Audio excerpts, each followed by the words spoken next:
Cuando la Iglesia decide permitirse que el Espíritu Santo te use y usted salga de esa puerta, usted va a ver el poder de Dios siendo manifiesto. Usted va a ver cómo aquel que estaba muerto pudo vivir.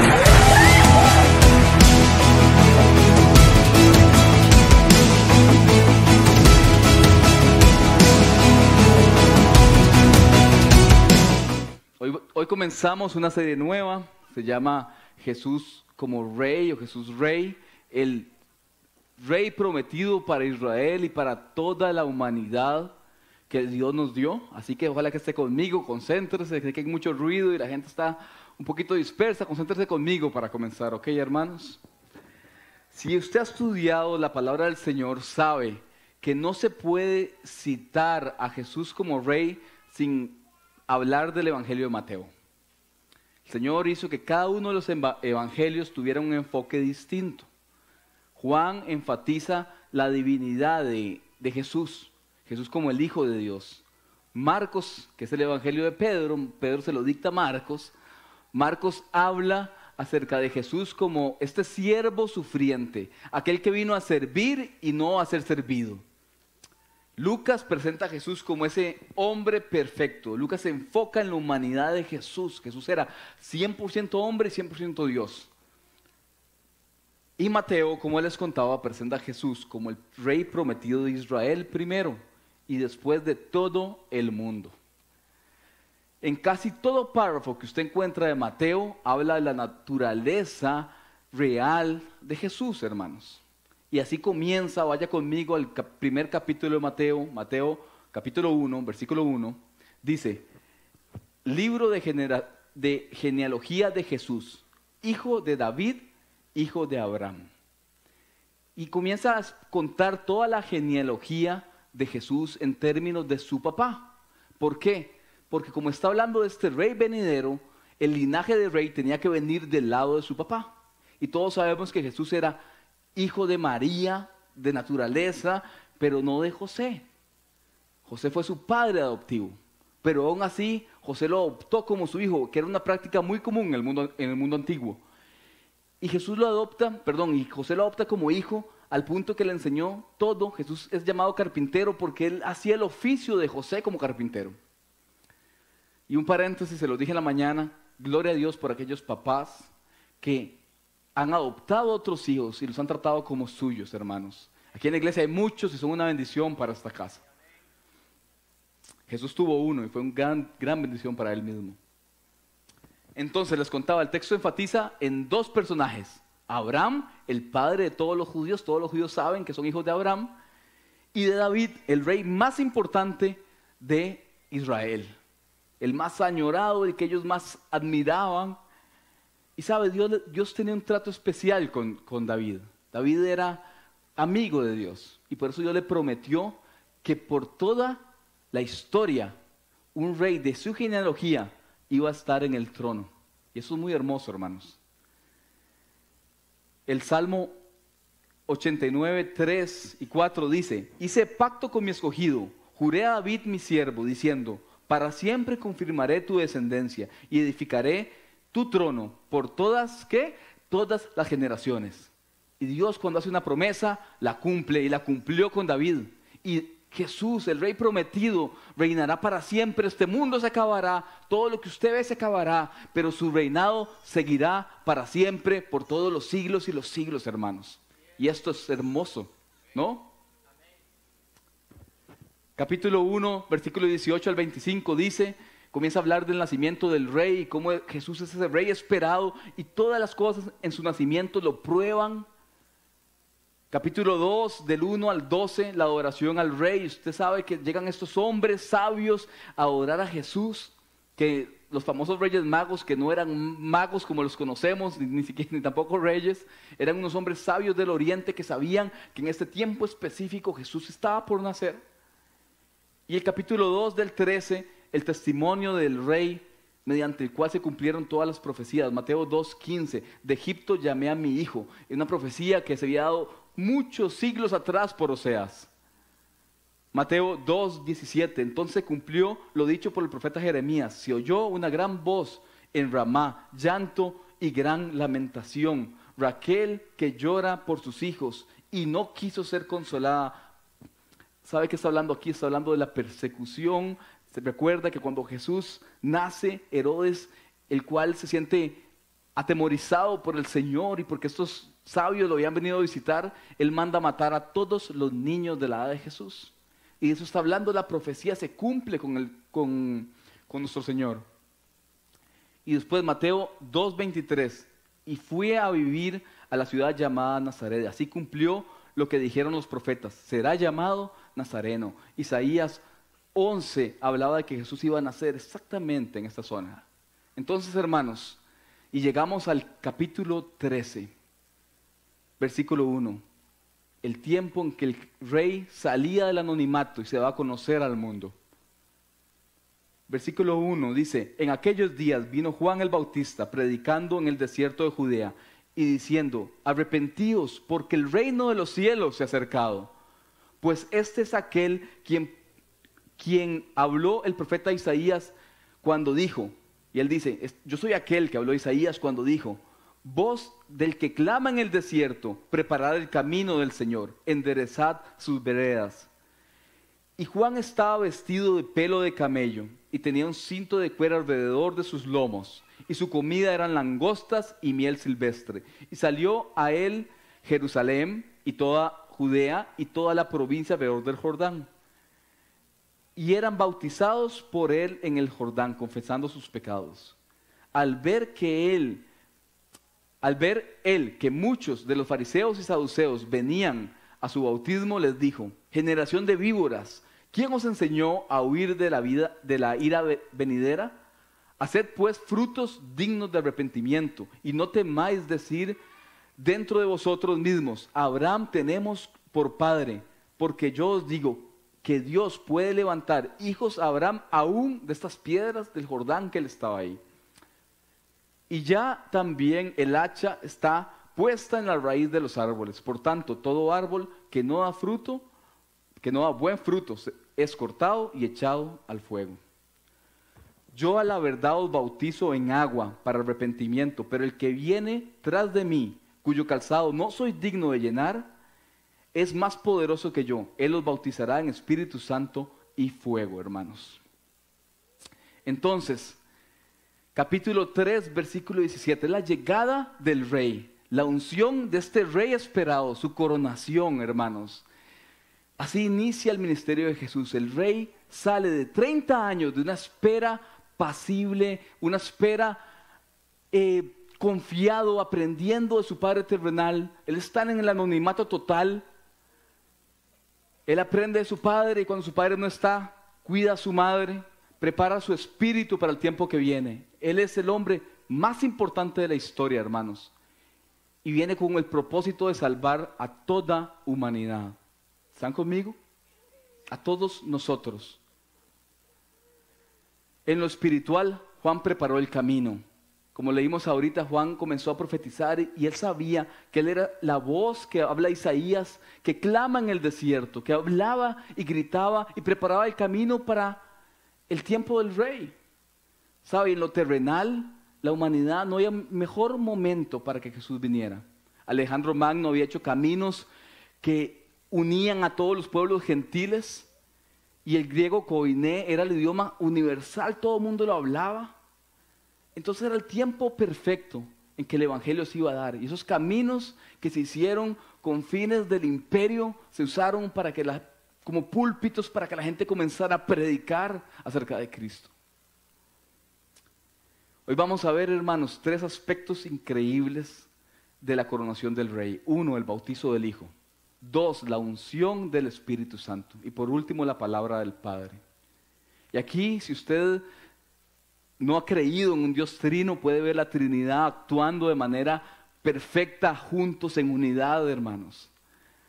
Mateo 3:13, el bautismo del Hijo. ¿Sabe? Y estos versículos que vamos a leer han creado mucha confusión en la gente. Ya le voy a contar por qué. Dice, entonces Jesús vino de Galilea a Juan al Jordán para ser bautizados por él. Como pueden ver, comienza con entonces. Entonces hace referencia a los textos que leímos antes, cuando está en contexto del ministerio de Juan. Entonces dice, entonces, en el tiempo de Juan, cuando Juan estaba bautizando, entonces aparece el Señor. En medio de que Juan estaba con toda la gente que salía de Jerusalén, que salía de Judea, que salía todo alrededor del Jordán, entonces viene el Señor a él, hermanos. No sabemos cuánto tiempo estuvo predicando Juan. Hay muchas posiciones acerca de esto. Algunos que dicen que Juan comenzó a predicar a los 30 años. Juan era, si usted ha leído la palabra, sabe que Juan era primo de Jesús, era hijo de Elizabeth y Juan era 6 meses mayor que Jesús. De hecho, que ambas están embarazadas, Elizabeth con Juan y María con Jesús.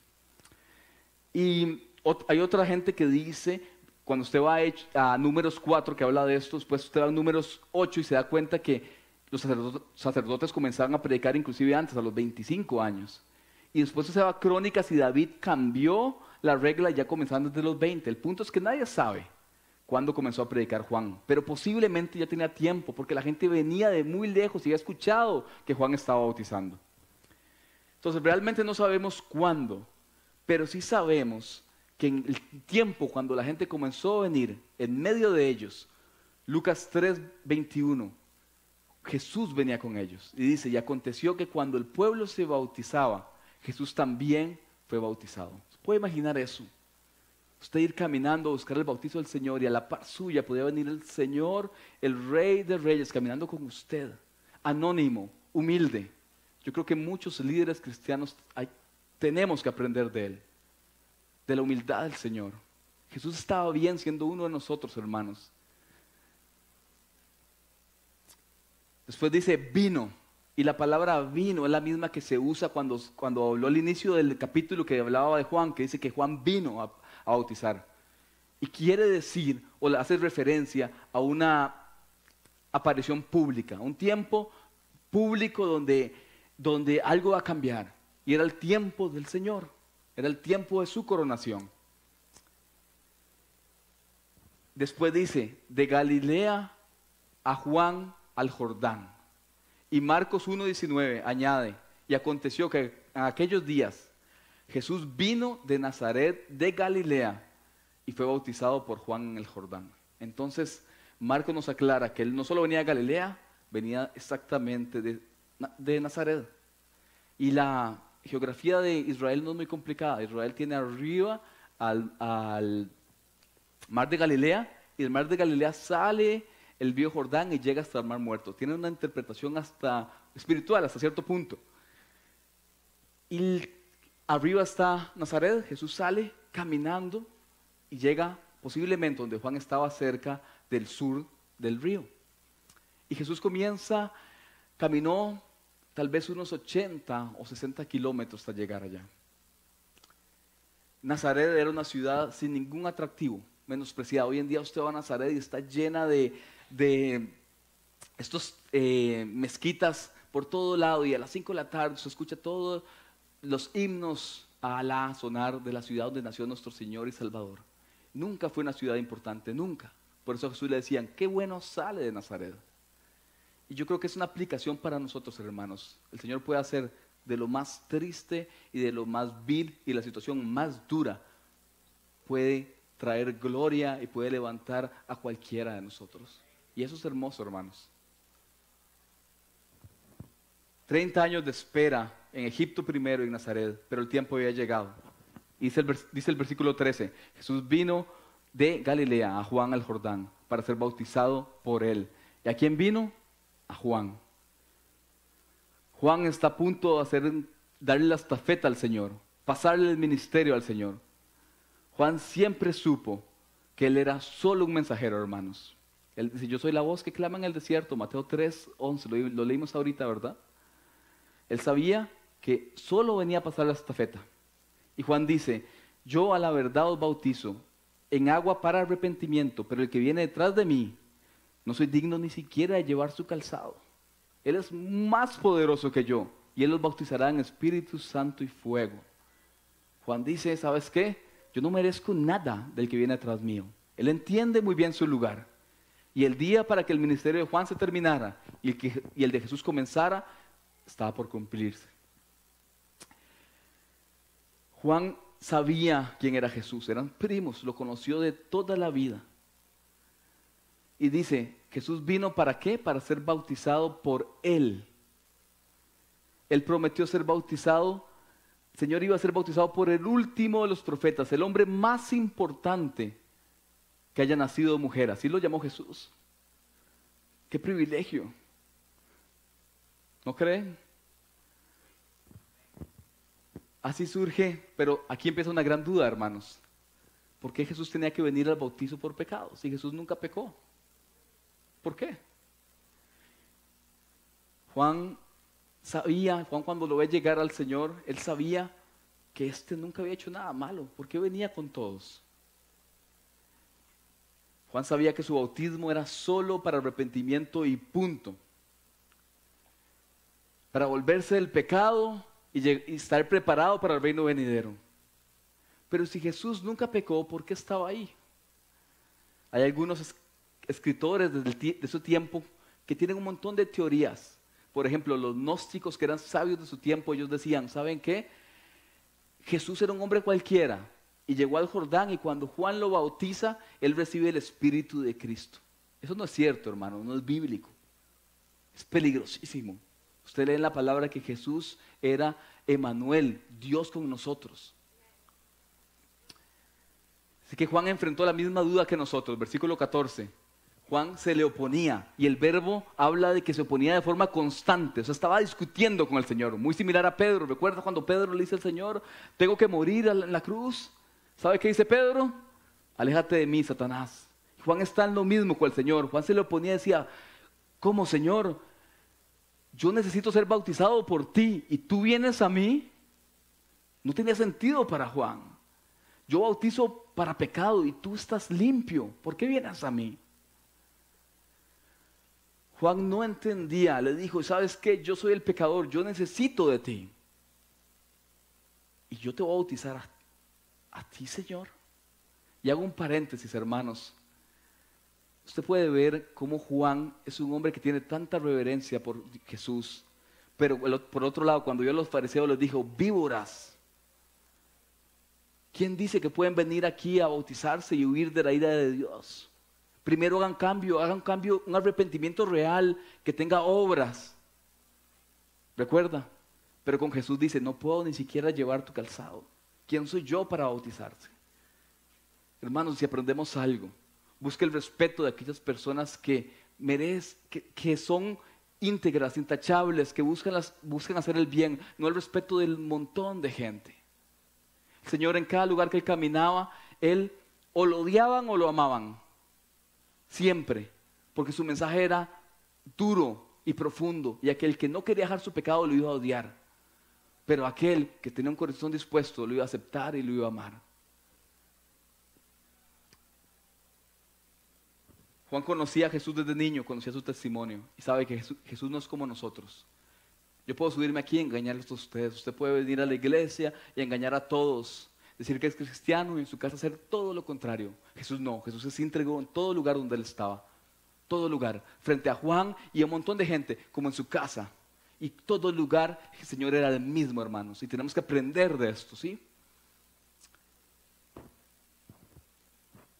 Hebreos 4:15 dice, al puro final dice, sí, si uno que fue tentado en todo, según nuestra semejanza, pero no pecó. Está hablando del Señor y dice, ese sumo sacerdote que tenemos fue tentado en todo. Jesús no fue que se alejó de todo y por eso no hizo lo malo. Él fue tentado en todas las cosas. Él entiende tu lucha y Él sabe que sos tentado constantemente. Él dice, ¿sabes qué? Yo fui tentado en todo, pero nunca pecó.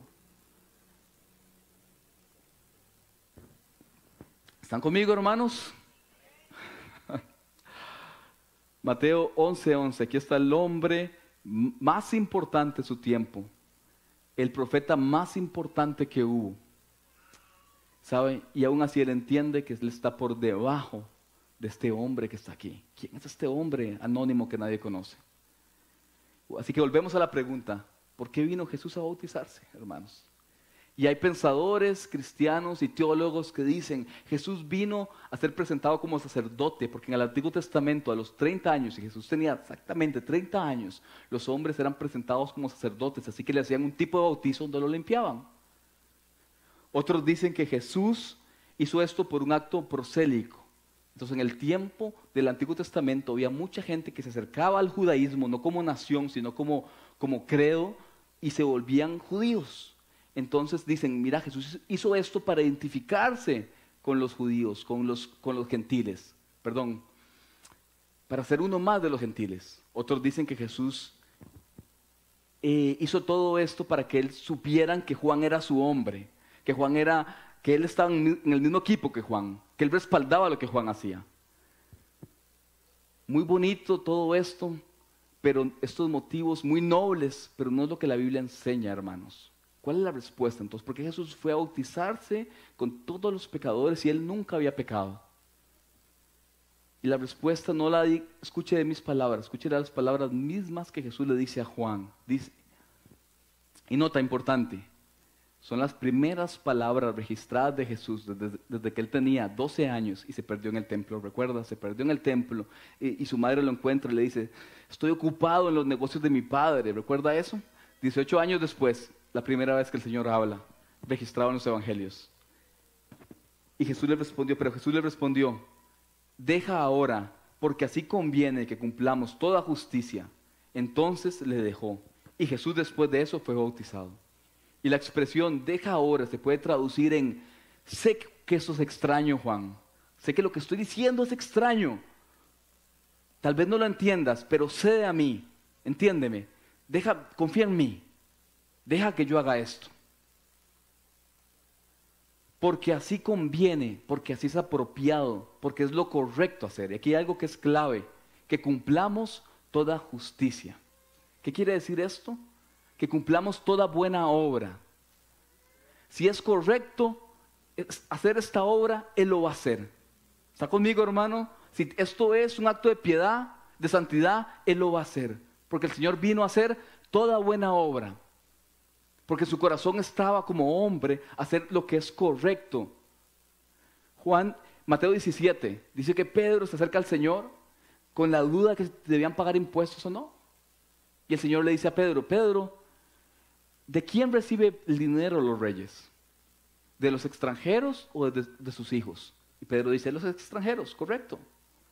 Ahora bien, si recibe el dinero de los extranjeros, si Dios es Dios de todas las cosas y Rey de todas las cosas, y somos sus hijos, yo soy su hijo, debo pagar impuestos. No debía el Señor hacerlo, pero el Señor lo hace.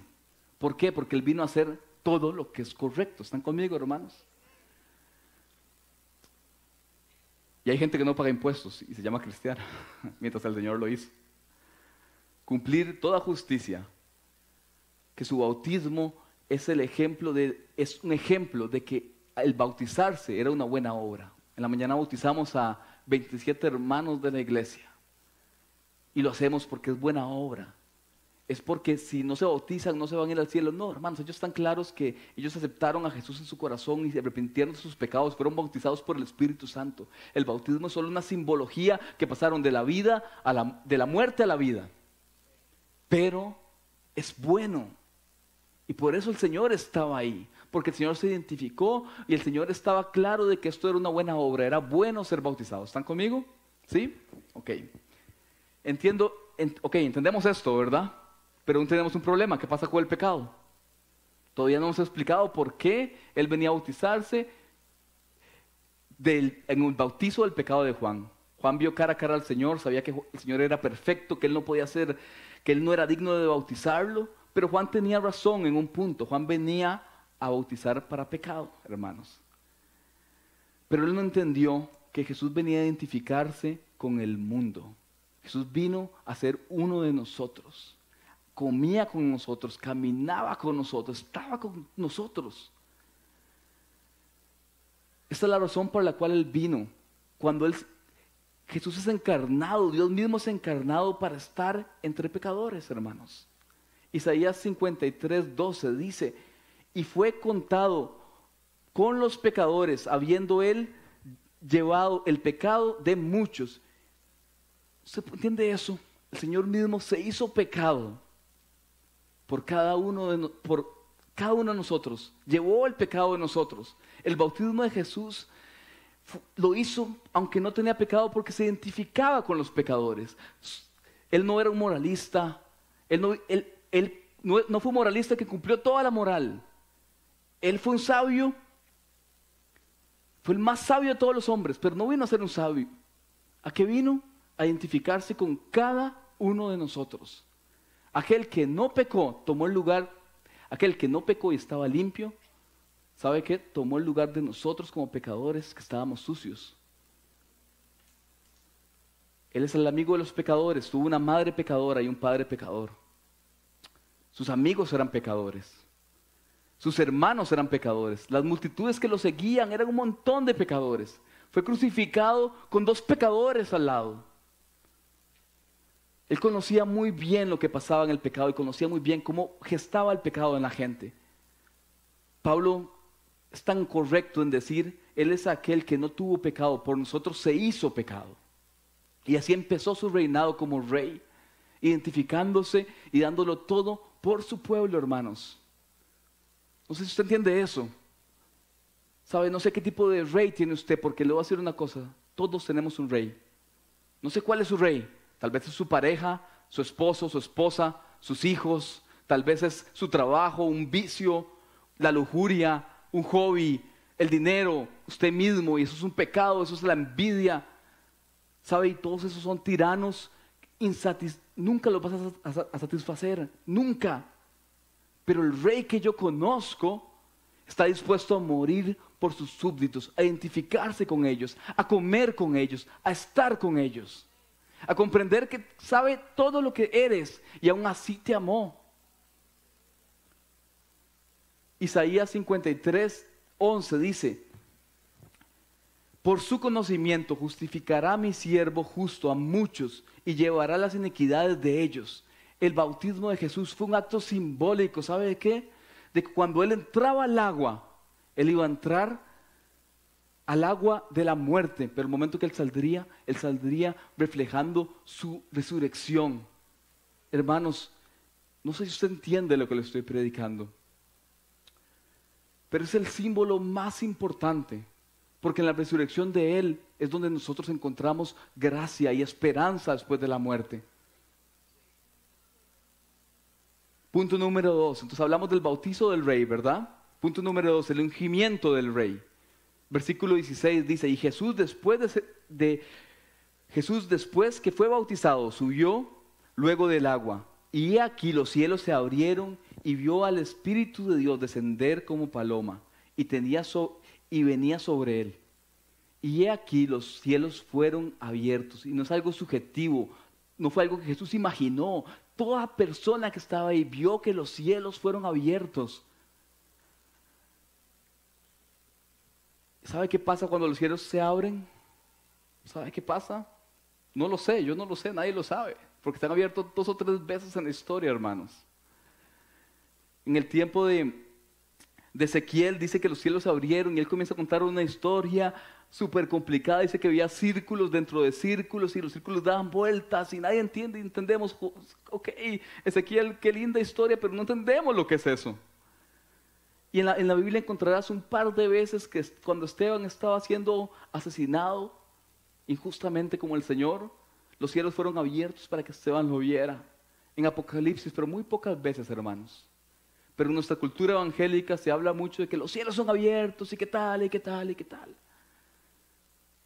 Y yo creo que hay que tener mucho cuidado con este tipo de misticismo evangélico, hermanos, porque este momento que sucede una vez en la historia. No podemos hacer algo pragmático de que se va a repetir lo que Jesús vivió en su bautismo. Cuando bautizamos hoy, no se abrieron los cielos, hermanos, ni la paloma vino, pero fue igual de glorioso. La gente pasó de muerte a vida, porque no vivimos de señales, vivimos de nuestro conocimiento de nuestro Señor Jesucristo, hermanos, ¿sí? Lo único que sabemos cuando se abren los cielos es que un día los cielos se van a abrir para aquellos que hemos entregado nuestra vida al Señor, hermanos. Se van a abrir y vas a poder tener acceso al Padre, y eso es lo más glorioso. Aparece en la cena del Espíritu Santo, el cual vino a ungir al escogido. Y dice, y vio al Espíritu de Dios que descendía como paloma y venía sobre él. ¿Sabe? Así como en el tiempo del rey más importante de David, vino Samuel y lo ungió. La misma escena, el nuevo rey aparece en escena. Y está en los brazos de un profeta aún mayor que Samuel. Y no es el profeta quien lo unge, es el mismo Espíritu de Dios quien lo unge, hermanos. Y aparece como paloma del cielo. Y la escena es increíble y representa tantas cosas, hermanos. Es tan hermoso lo que usted ve. ¿Sabe por qué? La figura de paloma, el Espíritu Santo no tiene cuerpo, pero la paloma representa tanto, primero para Juan, porque Juan sabía que Dios le había hablado y él sabía que el Mesías era aquel que aparece en la paloma. Así que se cumple la profecía para Juan, eso está en Juan 1:32. Pero escuche esto, hermano, hay mucha riqueza aquí. La paloma es el animal sacrificial más común entre los judíos. Los judíos sabían que paloma significa sacrificio. Y los que tenían mucho dinero traían un cordero bien gordito, bien grande. Pero los que menos tenían llevaban una paloma. Y hay un simbolismo en esto increíble, saber que este Jesús vino a morir por todos, los que tienen mucho o los que tienen poco. Y cómo Dios mismo se identifica con nosotros, hermanos.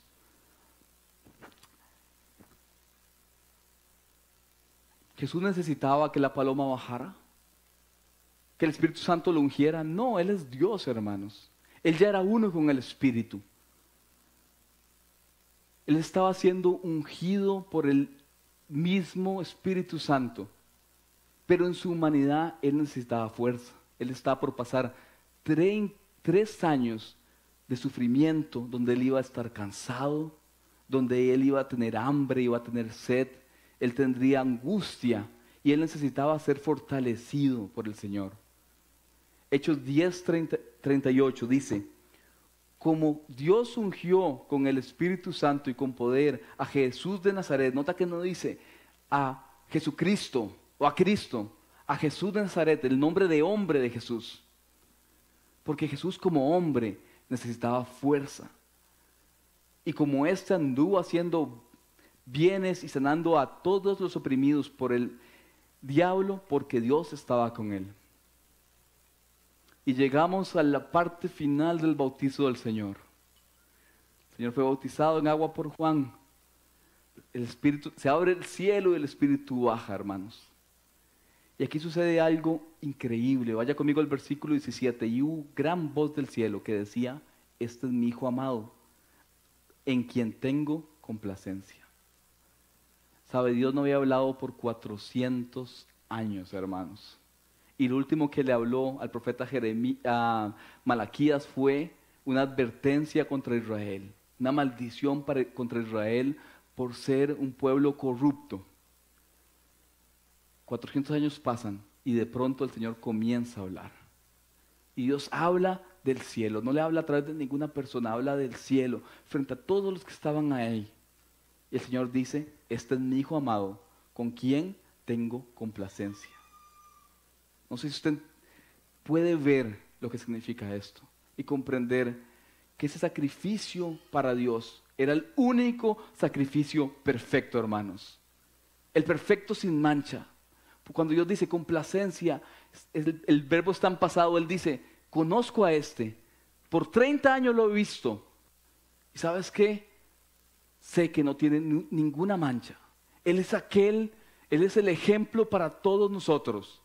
Él es aquel que hizo las cosas bien, que cumplió la ley, que todo lo hizo conforme yo se los pedí. Yo me complazco en Él. Él es aquel al que todos debemos aspirar, hermanos. Este es mi Hijo, el cual se identificó con pecadores. A este yo estoy complacido de Él. ¿Sabes qué? Yo lo apruebo, yo pongo mi sello en Él. Pero más que aceptar el sacrificio, ¿sabes qué? Dios no deja de ser Dios. Y vemos por primera vez a Dios obrar como Padre. Dios tenía muchos nombres en el Antiguo Testamento, hermanos. Pero Él comienza a actuar con su naturaleza más hermosa, que es su naturaleza de Padre. ¿Sabe? Yo como padre, cada vez que puedo, le digo a mis hijos, primero a Lucas y después a Evans, y les digo estas mismas palabras, porque entiendo que esas palabras sanan el alma. ¿Puedes ponerme el video, porfa? Juanjo, ¿dónde estás? Lucas, ¿cómo es tu papacito te dice? Venga. ¿Cómo es tu papá?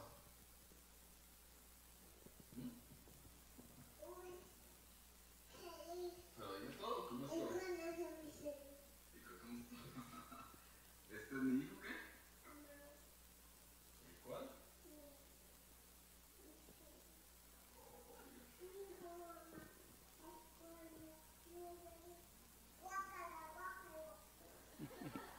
¿Y quién dijo eso aquí? La Biblia, ¿quién dijo eso aquí? ¿Quién te dijo eso a Jesús? ¿Quién dijo eso a Jesús? Te hago un hueco aquí, pero ¿quién dijo las palabras a Jesús? Mira los discípulos y todo, pero ¿quién dijo las palabras a Jesús? No, Dios le dijo a Jesús. ¿Quién es su papá de Jesús? Fue con este.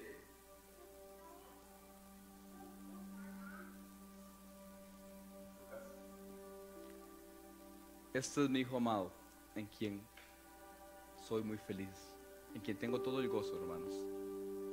¿A cuántos no nos hubiera cambiado la niñez si tu papá te hubiera dicho esto?